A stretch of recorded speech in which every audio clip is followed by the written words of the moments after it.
Me அங்கே உட்காந்து phone நோண்டிகிட்டு இருக்கு. நம்ம இவங்கள வச்சு இன்றைக்கி ஒரு ப்ராங்க்கை சிறப்பாக செஞ்சிட வேண்டியது தான். ப்ராங்க் பண்ணுறதுக்கு இன்றைக்கி நம்மளுக்கு தேவையான பொருட்கள் இதுதான்.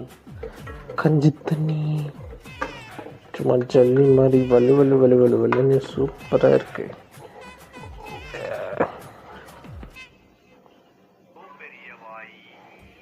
இதுதான் இன்னைக்கு தரமான ப்ராங்க்குக்கு தரமான பொருள்.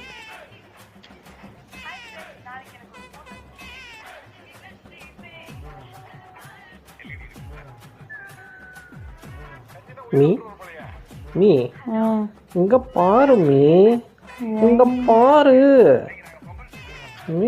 பாரு.